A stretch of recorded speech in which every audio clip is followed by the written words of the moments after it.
Welcome to the Proven Principles podcast by Knowing Hospitality, the show that deconstructs and demystifies the inner workings of the hotel industry. Here's your host, Adam Knight. Hey everyone, thanks for listening to the show. My guest today is Mark Timms. He's a longtime executive chef and recently founded Take Home Chef, a culinary task force and consulting company. Now, full disclosure, Mark and I used to work together many years ago in Washington, D.C., and I asked him to come on the show today to give some perspective as an executive chef on some of the changes that we need to see in hospitality as we come out of this pandemic, and specifically in the culinary world. Mark has been in kitchens all over the US, all over the UK. Now he's based in Mexico. He's a great storyteller, and I think his story about personal development and evolution is certainly relevant to many of the young culinary students and young chefs that are just emerging into our industry and wondering whether or not this is a viable career option for them. So hopefully you take a little bit of inspiration from his story. But before we get to the show, if you haven't had a chance to hop over to your podcast player and leave a rating and a review for the show, I'd definitely appreciate it if you took a few seconds to do that.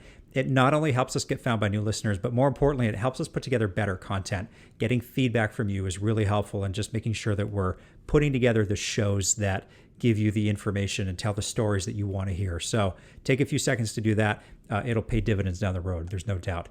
Okay, enough about that. Let's just get right to the podcast. Mark Timms, executive chef on personal development and evolution. Enjoy. Mark, it's great to have you on the show, man. It's good to connect with you again. And thanks for taking some time today.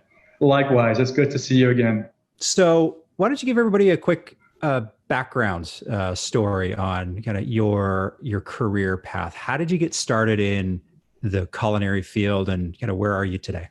My journey started back in Northern England. I grew up in Sheffield, a very poor part of Sheffield, a very socially depressed area called Walkley. And as a child, I was in a foster home, and to escape reality, I used to draw pictures, and I wanted to go to art school. So art school was out of the question because it cost money. So I went to trade school, and the trade school was culinary, which was cooking, being a chef. So I studied that, and my desire was to go to London and somehow leave the UK. And that's exactly what I did. I went to conduct an internship in 1989 at the Savoy in London, and then moved to the US on a visa. And just to be, and not to do a long story, but my life took me from Washington, D.C. to Houston, Texas. I was with Hyatt's for a long time, with the Ritz-Carlton. A young 21-year-old in a new country, life-changing experience, learning a new culture. And I let life take me where you and I met, with Washington, D.C., with Fairmont. Many mistakes in my life, to the point I joined D.C., and that's where I think Washington, D.C., Fairmont, that's where I think I started to grow. And then from Fairmont, D.C., I was there for about 4 years, 3 years, 9 months. I was transferred to London with Accor, because as you know, Accor bought out Fairmont. So I transferred with Fairmont, Accor, to London with my wife, and spent the last 2 years in London with Pullman Hotels and Resorts, Accor. And then from there, so that's about 6 years with the company, essentially. And to be honest with you, I think that I was 48, 49. I think I grew a little burned out. And I said, I want to do something new. I want to study. So I went back to University of London, to study masters for business. And during that time, I worked for a catering company called Create, which I loved. It reinvigorated my desire to be a chef again. Reason being because it was actually creative people, professional creative people, that wanted to produce food throughout these fantastic venues in London. I'm talking about St. Paul's Cathedral, the catacombs. So we had the Tower of London. We had all the palaces except Buckingham Palace. If you want, I can explain how that works. And then, so I was doing dinners at the Windsor Castle, which to me was amazing. So I was doing that for a while. Yeah. And my wife said, well, I'm getting transferred to Las Cavas. Now we have to go to Mexico, Las Cavas. Do you want to go? I said, fantastic. I need to learn Spanish. I like to do that. And it'll be interesting to learn about a new culture. And it's been great. I've been here about a year and a half. And that's where my journey has taken me. Now, during this time, I've been looking for jobs, but it's so difficult here, not speaking Spanish. So I'm in this point right now of where I'm in the holding stage. And so that's where I'm at today. So a long journey from the streets of Sheffield, England to the sunny streets of Las Cabas.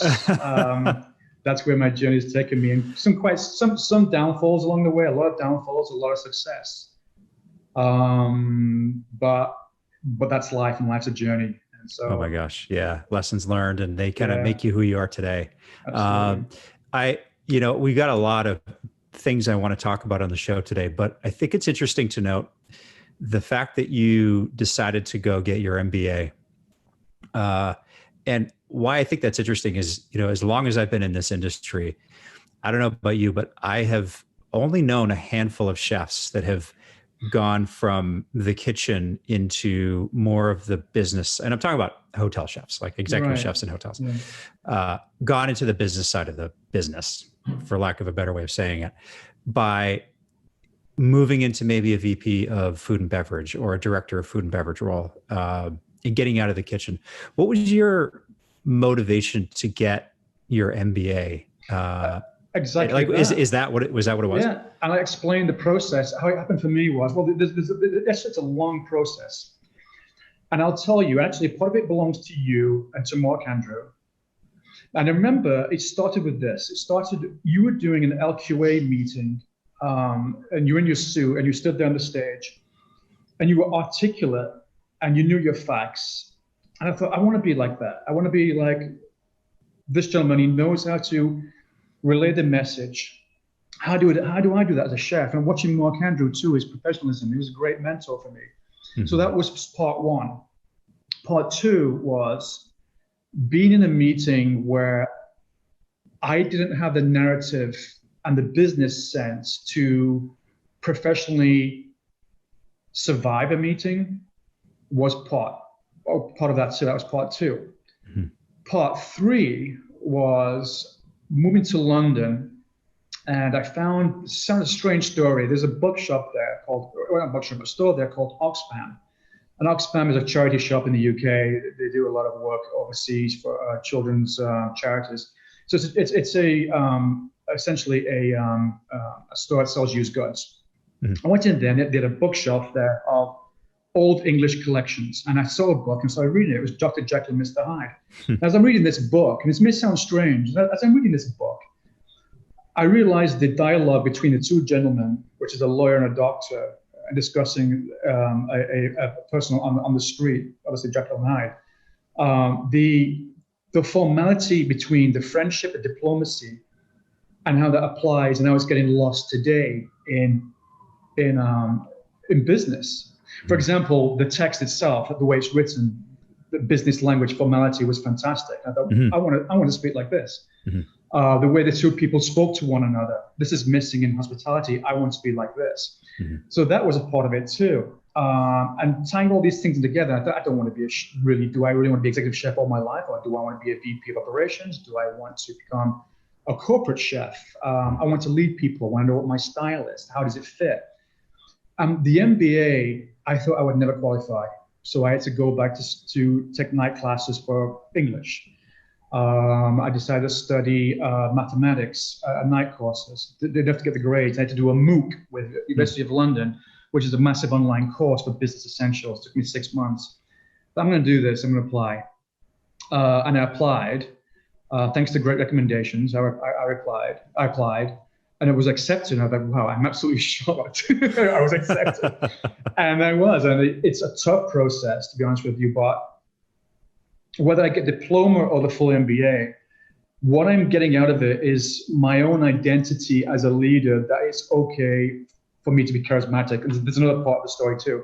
Mm-hmm. My style of leadership has always been hands-on, but yet fun. And I've had two occasions in my life, one in London and several in the United States, where people have taken advantage of the situation. They take it as weakness, or they have said, chef, you're not like a Gordon Ramsay. It's hard for us to fit in. And that leads to a later conversation I think you and I are going to have about mm-hmm. the culture of hospitality. And I think what the MBA I got out of it was different kinds of leadership are fantastic. As long as you apply it for the best needs of the company and the best needs for the individuals or the teams you're developing. And he also recognized one of the classes, bad leadership. So like for me, it was easy to recognize great leaders. And again, Mark, Andrew, and yourself fell in that bracket. And then I've had people in my life that fall into the management negative portion of the leadership. And so for me, it was great to recognize all that. And I had to build things like obviously business plans, how to conduct a meeting, how to do SWOT analysis, PEST. All these things are needed for, I think, today's role as an executive chef. I think the role, if I start rambling on, please stop me. No, it's fascinating. I think the role as executive chef has to change. I think if you look at where executive chef came from, and the first brigade system, it started at Savoy in London, actually, with Escoffier. And I think it's quite easy to check these facts, but as I led to believe throughout my life, it started with Escoffier. Now, Escoffier didn't create the framework for that. He just adopted it from, I think, Pujol back in the 1890s, who was a man who developed a framework for business for coal mining or the industry in France. And so that framework did fit in the 1890s, 1900s, 1920s, when it was okay to not essentially think for yourself, not to speak up when spoken to, or speak when spoken to rather.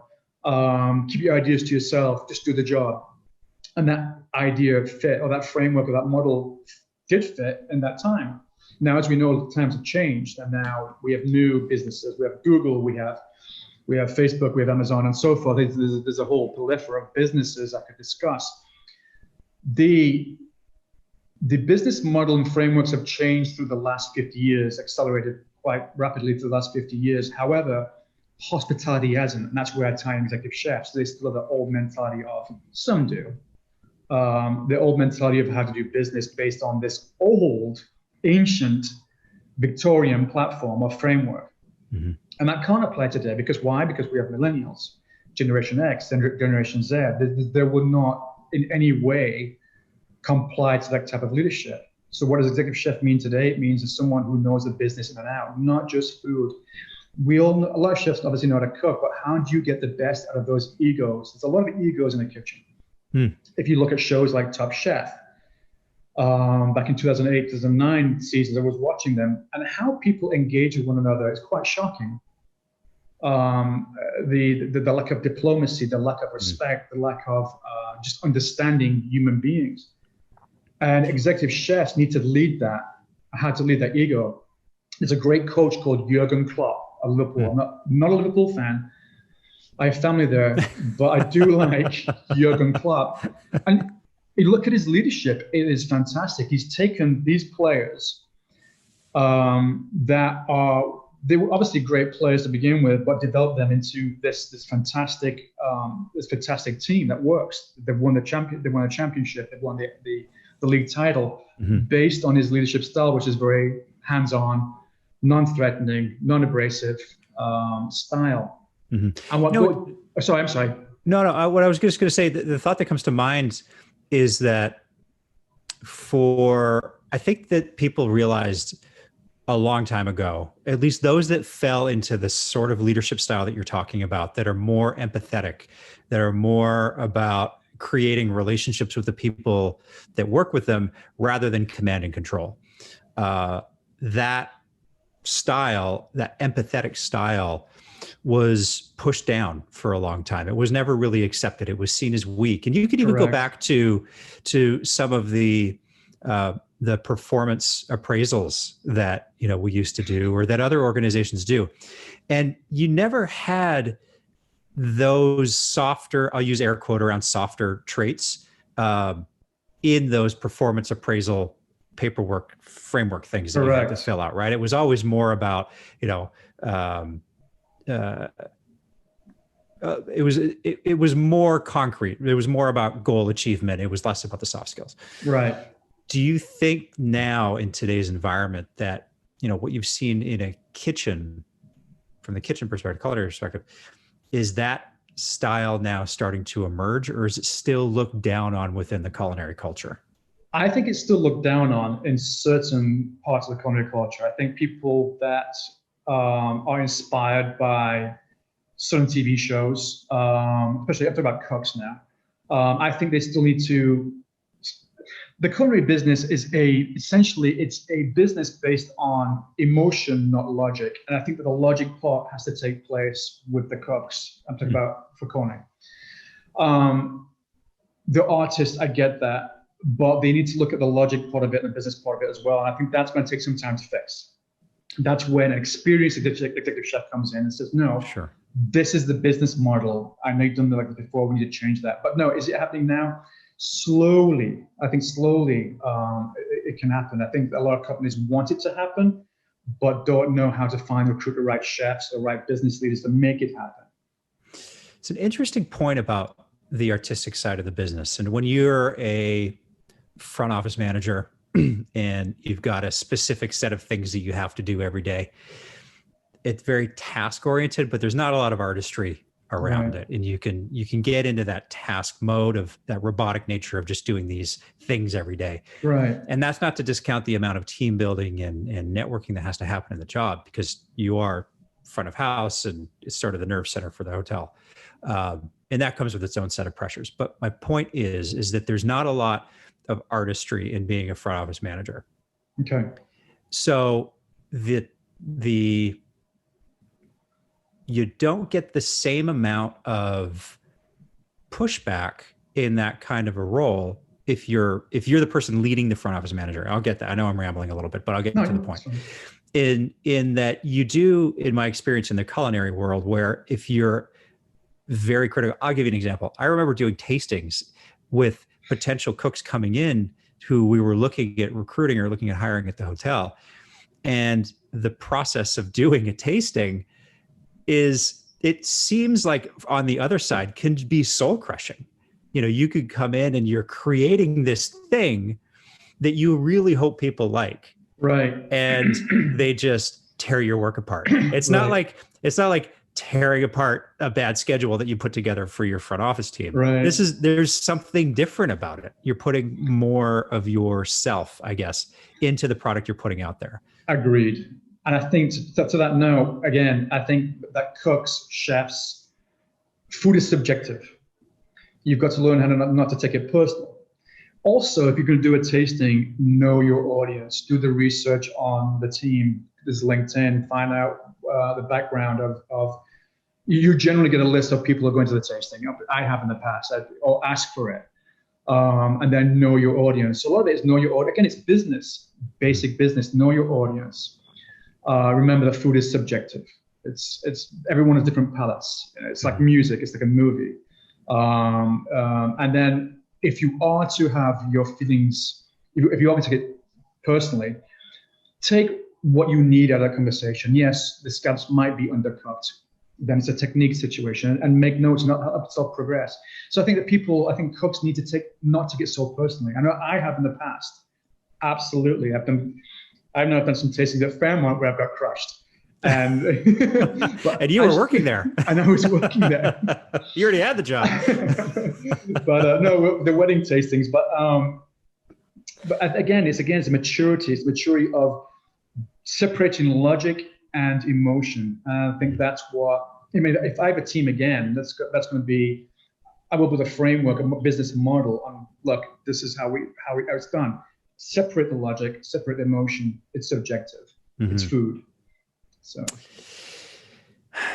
So I'm curious to get your perspective on where things are at in the industry today. You're right. You had a foot in the US world. You've had a foot in the UK world. Now you're in Mexico. What's going on in the culinary world from your perspective with COVID? Where are we at? I think down here, they're trying to get back to business as usual. A lot of hotels have been closed, a lot of layoffs. But I think overall, talk about the UK and the US, there are jobs out there, but there's also a lot of unemployed chefs. So you're going to see a massive amount of chefs applying for all these jobs. But that being said, the business needs to realize that two things. Yes, right now there are a lot of people looking for jobs, but there also needs to be respect on both sides. And I'm talking about ghosting a little bit. There needs to be a better platform for companies to get back to chefs who are applying, because their feelings have already been destroyed. Their feelings have already been crushed. They're in a very volatile situation. They need to work again. So there's a lot of, I do see that, but I do think it's going to come back at some point. I don't know when, because as human beings, I do think that people aren't going to tolerate the life it is now. They want to go back to the way it used to be. I do think that as human beings, that will slowly progress and go back to not business as usual. There'll be some sort of changes, like wearing masks and how we operate cleanliness situations. I do think that hotels, especially in the US, could be more not lenient, but more stringent and more strict about health measures. I noticed that in the UK, the health measures in Europe are a lot stricter than they are in the US. So I do think that needs to be applied. I do think that needs to come into effect. I think chefs need to be aware of the fact that they need to be more professional, more versed when it comes to HACCP standards, cleanliness standards, all of that. So I do think there'll be a new push within hotels, maybe restaurants, but definitely hotels, on stricter standards. And that needs to happen. But when it comes to the hiring process and jobs and layoffs, I do think it will pan out at some point next year, because we look at the government, in the UK and the government in the US. I watch Sky News a lot, the government pages for Sky News for what's going on with the business in the hotels in the UK. And it seems to be a lot of situations where you can do this, you can't do that, but it seems to be, I should put it, it doesn't mesh. You can have a party of 6 going to your house, but flights can be full of 100 people. So there's a lot of contradictions going on. I'm not explaining it very well. There's a lot of contradictions going on within the US and the UK when it comes to laws. Mm-hmm. So at some point, people are going to say, enough's enough. We want to get on with life. We'll wear a mask. This is how it works. And also, too, the governments don't know how to deal with this. So all fairness to the UK and the US, they don't know how to deal with COVID. Mm-hmm. So I think at some point it will kind of flatline. And unfortunately, though, there's going to be a lot of chefs out there still unemployed. And I think with the situation now, I think that chefs or anybody in the hospitality industry needs to take a look at. It's a good opportunity for them to take a look at themselves and say, okay, I need to change this, I need to do this, I need to study this, mm-hmm. I need to work on this. So there's a lot of opportunity there for hiring the right candidates. But yeah, that's really, I know it wasn't a very good explanation. It is because it's really hard to get your arms around what's going on right now in the industry. Well, in the world, right? But we're specifically hospitality focused. So looking at the hospitality industry at large, it's hard there's no visibility. We don't know how things are going to play out over the next couple of weeks, let alone the next 6-7 months to a year. And you're right. There are a lot of people out of work. And there's some stories coming out now that those jobs may not come back ever. Or certainly not any time within the next 3 years as the industry starts to ramp back up. Businesses are going to start getting used to running on fewer people, just like after 2008, 2009. A lot of the jobs that were lost then never really came back. I have a feeling the same thing's going to happen in hotels and in the hotel restaurants now. And I agree. It's worth talking about a little bit, and I'm going to bring it back to how we kicked off the show here with you going and getting your MBA and realizing that you needed to expand your knowledge in a different place, on a different plane. You needed to develop skills that you felt you didn't have in order to be competitive, not just personal growth, but like to be competitive and to be marketable out there in case you wanted to go get a job somewhere else in the future. And there's a lot of cooks, a lot of chefs, a lot of sous chefs right now that are for sure thinking the same thing. They've either been working 18 hours a day, 6 days a week because their entire team is gone, or they were cut loose and they can't find a job anywhere else now. So they're trying to figure out where they're at. Like, what do I do with my life? What's your advice to those people? What should they What should they do? My advice to anybody right now, and I've given this advice to several people on Facebook, is take a deep breath, take a look at yourself, fix the things that you want to change. If you're a cook, one of the things you can do is go stage places, work for free, get your name out there, start networking. That is important. I've done that myself. I'm an experienced executive chef. I have no issue going into a hotel, working alongside a chef who's half my age and learning new skills. It's all about networking. So doing that, you have to put the pride to one side, put your ego to one side. Chefs have egos, they have pride. Just put it in a box somewhere.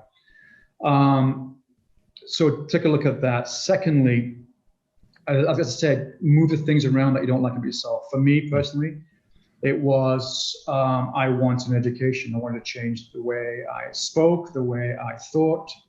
And I think a lot of chefs need to do that. So there's plenty of courses online. Coursera is one of the platforms that I use.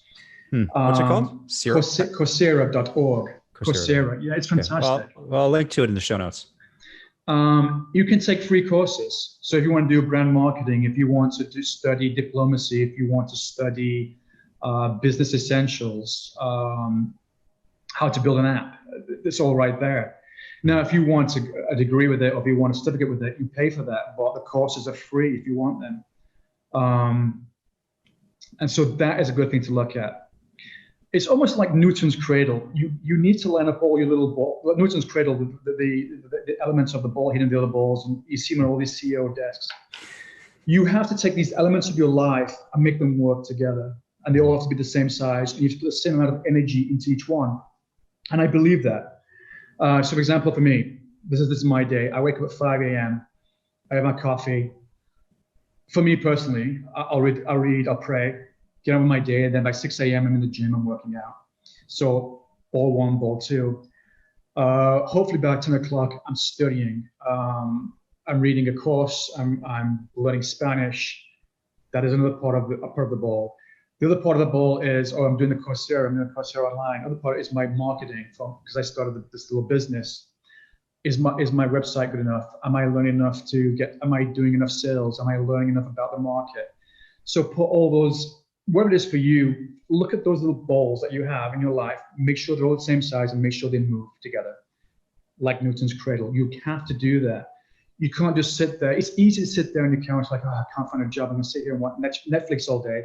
Once you start that process, it goes down. Mm-hmm. You've got to have the discipline to get off the couch. It's hard, absolutely, because I've been there as well. There's been days where I've not been employed, like I can't do this, can't function anymore. I'm so depressed. You need to get the discipline to exercise, study, network, and put your pride to one side. The biggest key element of this is the pride. It's okay for you as a 50-year-old chef to go work for free for a week at a Michelin star restaurant, because put that on your resume, and I have. Mm-hmm. It works. It will work as long as it's true and you stick to it. Not a day, but a week. It has to be valid. Take the courses. Just really validate yourself. Yeah, I think I like that. I like the visual of the Newton's cradle. That's a good analogy. One of the things that I've been very conscious to try to do through this process is very similar to what you're talking about, is every day putting a brick in that wall. It doesn't matter what that brick is, right? But just put a brick in the wall. Do something to get the momentum to keep, whatever it is you're doing with your career moving forward. Right. And if you can just recognize that something is a foundational element, something is a building block. I did something today. I learned something. It could be something small. Maybe if you watch a YouTube video on SEO, a skill that, absolutely probably have never even thought about, but is pretty relevant when you're doing your own thing. Right. And that's free. And that might take you half an hour, right? You know more about it now than you did when you got up this morning. It's just those little things. Keep that momentum going. It's pretty powerful. I've been thinking a lot about this, and I don't have an answer for it, but I'm curious to get your take on it. So there are hundreds of hospitality programs, all over the country, all over the world. Just about every school at this point has Right. some version of a hospitality program. And there are thousands and thousands of hospitality students out there that are that either graduated this year or they're going to graduate next year into this new world that we're in Right. hotels that conceivably won't have a lot of opportunity for many years. Culinary schools are kind of the same thing, right? There's several culinary programs all over the country, thousands of culinary students doing the same thing. Is this a viable career option for people either thinking about going into culinary school, or those that are maybe reevaluating their decision to go into culinary school and maybe have another year left? Should they stick it out? Like, what's your view on where we're at? Well, I think any industry is going through the same thing. I think yes, stick it out, but also have a backup plan. In terms of students, they're all programmed to work in hotels and restaurants, but also look at the home care sector, look at the hospital sector. There are other sectors you can go into. People always will want to eat. We always have to eat. We are social creatures. However, take the opportunity, and again, humbly, people leave culinary school. I want to be a sous chef. Okay, let's put that on the back burner and let's develop the platform for your life. And that platform for your life now could be studying some more about business. It could be going to work in a hospital in your excuse me, in your local town. So I do think there are still branches or avenues you can go down. It might not be the one that you thought it was going to be. Mm-hmm. As long as you get the experience that you need, you take from it what you can. I mean, for example, Compass has a lot of the hospital sector, Compass Group. Mm-hmm. Now, I'm pretty sure that they have fantastic SOPs in place, brilliant manuals on how to conduct business that way. That's another avenue you can learn. Don't always be stuck in hotels and yeah. The point is that there's a lot of options out there for you. You just maybe need to look in areas that were not traditionally illuminated a year ago. Exactly. People want the glitz. Forget the glitz and the glamour. Forget the show. Get the basics down first, and then at some point, when it does come back, then you've got a good platform. You didn't veer off into something completely different like retail. Stay true to the hospitality that you're in. However, but I would suggest that you learn. For me, what was important for me to learn was a second language. Learn a second language. How many cooks in the US can only speak one language? I mean, when I was in UK, I was in my orientation. It's a quick story. And there was 10 other Europeans in the orientation, and they all spoke 3 or 4 languages. They'd traveled 44 countries. I thought to myself, Mark, you have a hard time speaking English. This is just terrible. Learn something new. I mean, exactly. If you're learning culinary school, you're leaving culinary school, you can't find a job. Don't put your brain to waste. Go volunteer. Because it's all about networking. Volunteering is another huge thing. The Red Cross or Goodwill, whatever it is. All those things, and I've got it on my resume too. Go volunteer.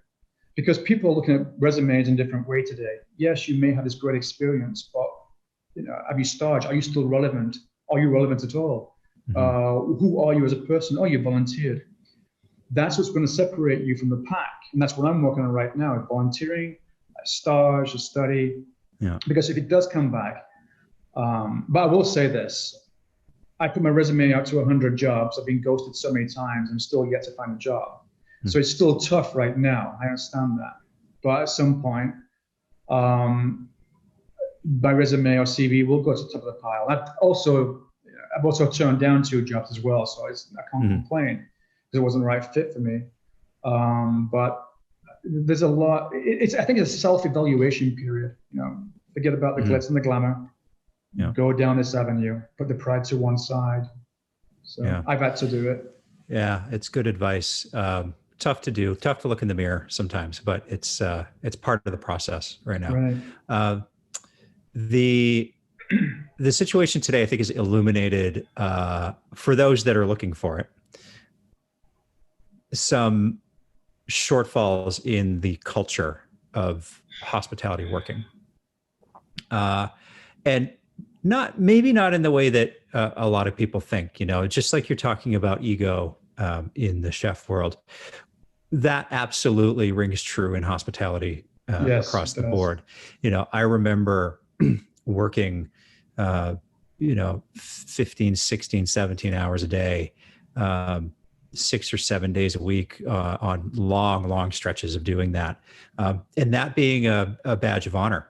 You're basically running myself into the ground, literally being on call 24/7. If anything was to happen, especially when you're running a hotel, you're the guy that they call. Right. So you never really turned off. And that eventually comes at a price, whether it's health, whether it's personal relationships, whether it's, missed opportunities that you, for whatever, other business opportunities or other investment opportunities that you couldn't put the attention to because you put all of your eggs in this one basket. Correct. And that was driven, I think, a lot by the false sense that there was security with the person, with the company that you were with. If you put all of this, if you bring your A game every day and you put all of this energy and you get these great results, that you were going to have a very long, fulfilling career with the organization. And just like you're talking about with the way the culinary world is structured from back in the 18th, 19th centuries. You're right. It's that sort of mid-century, the company's going to take care of me kind of a mindset. Now, that's absolutely not true. It's not. It doesn't matter how much time or energy or results you get or that you put in. Every position's replaceable. And so I think it's very easy to stand today and Monday morning quarterback the last 10 or 15 years of your career going, man, I missed out on a lot because I was doing all of these things at work and not putting the energy into these other areas that probably would have given me more fulfillment. And arguably, you may have ended up in the same place. It's hard to know now, but there's definitely a case to be made. Right. From your perspective, what needs to change in the culture within the culinary universe in hospitality? Because I'm sure it's a long list. A lot. So I think one of the things that I noticed leaving the United States and going to Europe and working for the French company in Europe was this. I think that from my perspective, in the US, in hospitality, you live to work.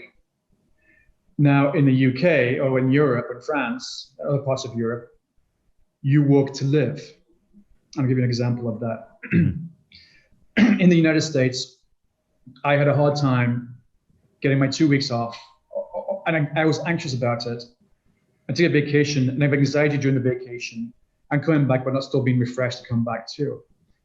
When I moved to London, I had 5 weeks off a year. I was refreshed, and I saw a lot more in my life in 2 years than I did in my 20 years in the US. I'll explain why. I think that the model has to change when it comes to the mentality of working people to death. It's easy to put in a book, people, product, profit. There's a great words to put in a book, but you have to really live by it. It's okay to have parties and prep rallies, but are you really, it's just propaganda in a way, and that mentality needs to change. Hospitality industry, most of the hotel groups, most of the restaurants need to figure out, they need to follow the plans like a Google or the new model, because the model that's in place today, again, it dates back. People in the 19th century used to work 7 days a week. People in certain cultures work 7 days a week, 6 on 6. But productive companies like Google, Facebook, I can speak for them because I know how their model works. I can't really say for Amazon. It's a different format of working. They have more time off. And I think one of the things that we were looking at introducing in the UK was 4 days on, 3 days off. Now that needs to be tweaked a little bit because people are human beings. They can abuse the system, especially in hospitality. What that gives you is 4 days on, less overtime because you work more hours, more production. You're refreshed and come back to a better life, a better system.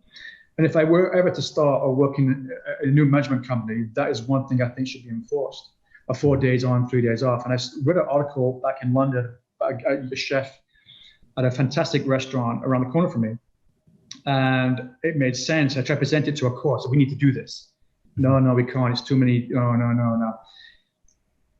Slowly, the model needs to change because the culture is broken. You get a lot of angry people, tired people, complaining people. There's a fantastic documentary on Netflix called The American Factory, and how the mindset of people, how people work in different cultures. It's fantastic. It's fascinating. And I think that the culture allows this tacit approval for people to work themselves to death, but with no reward. And people think they're doing a great job. You can be employee of the month on Tuesday, win the employee of the month on Tuesday, but by the following Wednesday of the next month, you could be fired.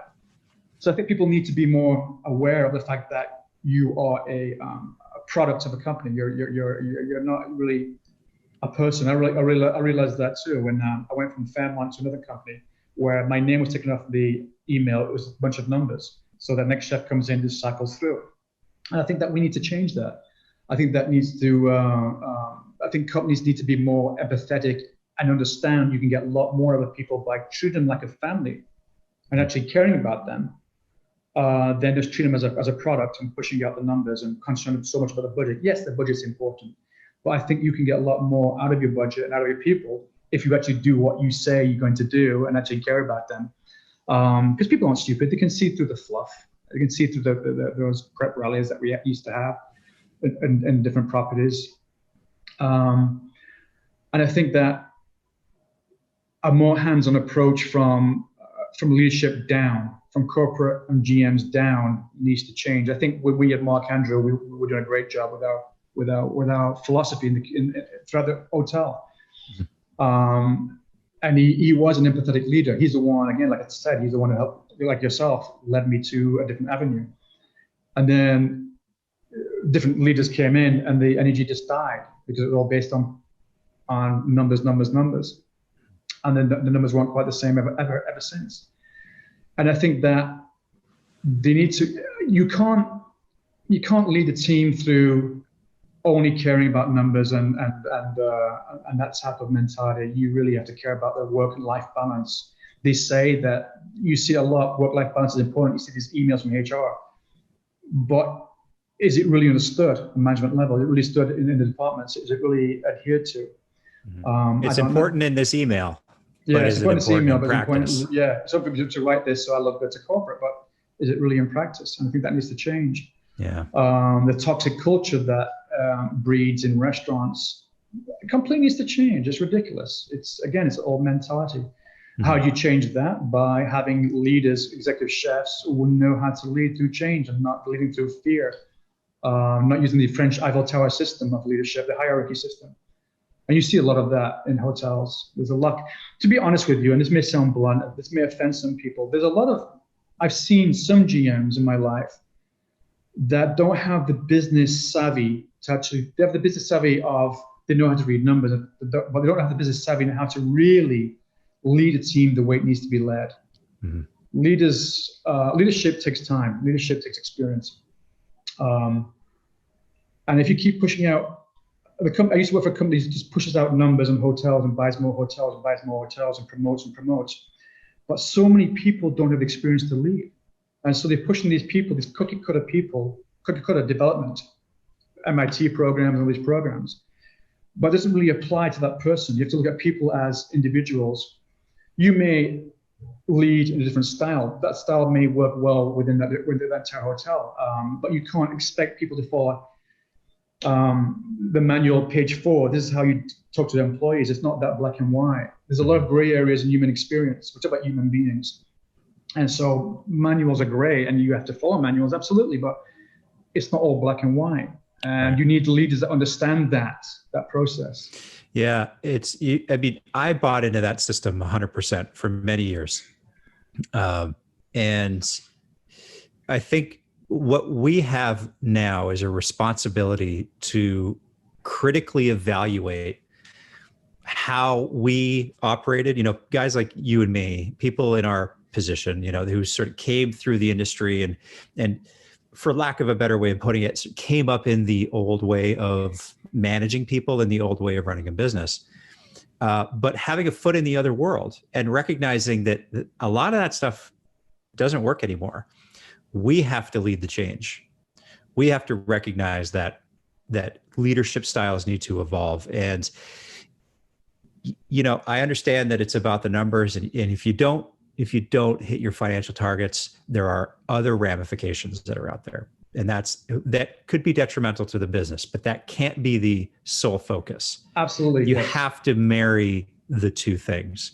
And we have a responsibility to promote that culture within organizations and bring people up behind us that embody that. And that's how it's going to grow. Because I don't think that sitting and preaching to the senior level executives that exist in an organization today that you have to change the way you do things is going to elicit any change. It's funny, there's always this talk that change comes from the top, and that is going to happen in some places. But I also understand a little bit of human nature, and it's hard to look in the mirror and say that maybe you've been part of the problem. It's a lot easier to go on cruise control and just keep doing the things you've already done because it's worked for you. You don't have an impetus to change. You don't have that thing that makes you become a different person. So it's almost like that there's the level below have to shoulder the responsibility to do it. It's the people who recognize that, oh yeah, we're in a tectonic shift right now, and we have to evolve our businesses and how we do things that bear the responsibility to do this. Absolutely. I'll admit this. I was also part of that problem. I bought into the Bible, as it were, from the top down. You do this, you do that, you do this, and then you'll be fine. But I've let some people go, fired some people that I look back now and it pains me. It's painful. I think, why did I fire them? Why did I do this? Because page 6 said, because you've done this, I have to let you go. Yeah. And for me, it's one of those things. You look back and reflect. I wish I had changed that. I wish I'd done that differently. I wish I had changed that relationship. Yeah. So I think right now hospitality is like a vase. It just needs to be smashed apart and put back together again. It needs to be broken and dissected and brought back together again. I think people need to have the guts to do that and speak up. I like what you're doing, because I think it was nice to talk. It's nice to talk to you about this, because obviously now we're on the same page. So obviously, if you and I are talking about it, obviously other people are thinking the same thing too. Because you're in Seattle, I'm down in Las Carbas. We're in the same kind of thought process. Like, no, this is absolutely true. This needs to change. Yeah, it's true. I can't tell you how many conversations I have every week about this exact topic with people in different walks of life in the same industry, like in hospitality, but they're doing different things. It's widely recognized. We need to take the steps to actually make it happen. And some people are going to be dragged kicking and screaming into that new world, but it has to happen. We can't go back to the way things were with such a style of operation that doesn't really fit with the way most people view the world today.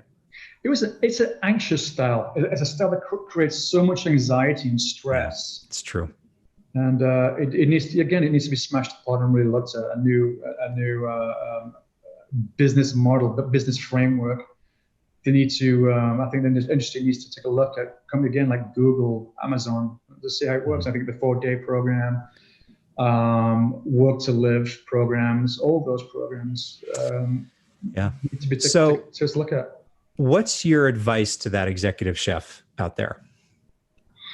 In the context of everything that we've been talking about today, if you could stand in front of a room full of exec chefs, all right, what would you say? Put your pride to one side. Don't let age be a factor. I see a little bit of age discrimination too. I'm 50, but I'm still got a lot of energy. I can still get a lot done. I'm still evolving. I'm still changing. Don't measure your life with a yardstick. You have a lot to offer. I've seen chefs that are 32 years old fail in jobs that I've applied for, and the job's been posted 3 times. People of my generation, my age, in their 40s and 50s, you still have a lot to offer. So put that into the back of your head too. Don't let people make you think that you should measure your life with a yardstick. Be prepared to change the way you think, how you lead. Take a look at your leadership skills. Is it effective? Is it relevant today? Look at the people that you're working with. They're younger. They're internet savvy. They can research everything you say online, know your job, know more about your job than they can. And for example, study some business models. Go star in the Michelin star restaurant so that you know what you're talking about when you're talking to guests. Be prepared just to relearn. You have to do that and take chances and get back on your horse. And again, take the Newton's cradle, start lining up the things that you don't like about yourself and look at them. Build yourself it's a distant metaphor, but build yourself a plan that's going to work for you. And people always talk about plans. Yeah, it's easy to write a plan, but I have a 5 a.m. plan. I get up at 5 a.m. Boom, boom, boom. That's what I'm going to do today. And I go to bed. I don't have a job, but I feel productive. I don't feel depressed. I don't feel, and there's some days are hard. I'll admit to you. Some days I just don't want to get out of bed, but I force myself. Be disciplined. Discipline's hard. Be focused. Read. Mm-hmm. On whatever you can get your hands on. There's a quote, I think it's Jocko Willink, says discipline equals freedom. And that, when I heard that for the first time, it's probably a couple of years ago now, that put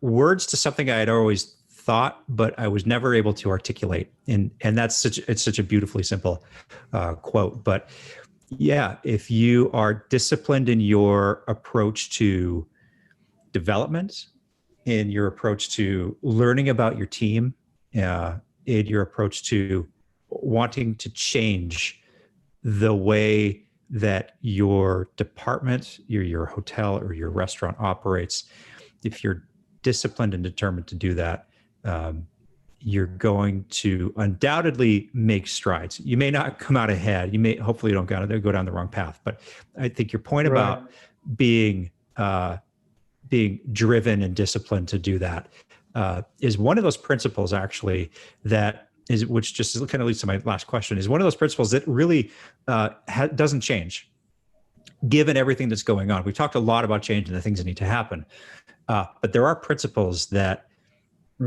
shouldn't change, that we need to readopt. And in my view, that's definitely one of them, is discipline. Discipline's hard. It is absolutely tough. Discipline is a tough thing. For me, it's tough. That's why I do certain sports for discipline. But it's something that you have to do. You have to say, no, I'm going to do this. I'm not going to lay here and put my shoes on. I'm going to get up and follow through and look at that plan. Some days you'll fail. I have, but keep back on the track again. It's a good thing. It's a basic. You should do it.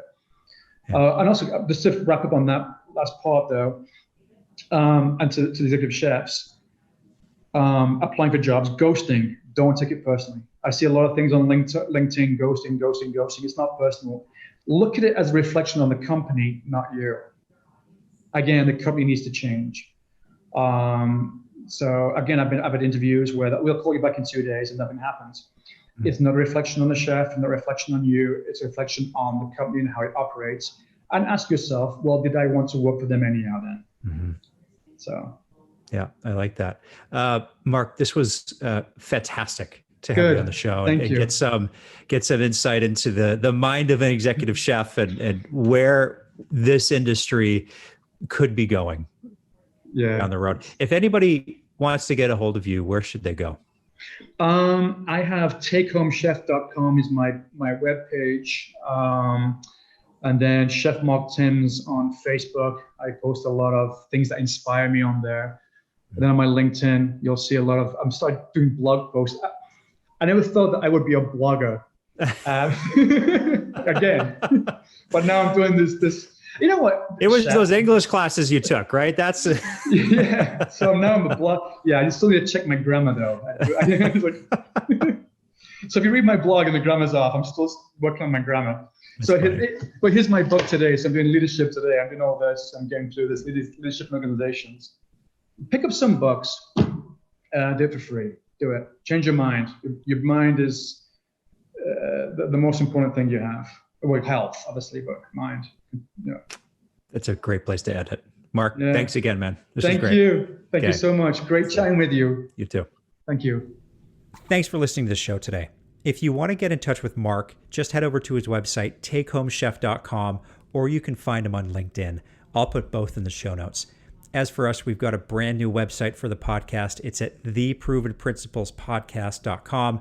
You'll find past episodes, show notes, a ton of information on this brand new website. So check it out. I'd love to hear what you think. theprovenprinciplespodcast.com. Thanks again for listening to the show today. Until next time.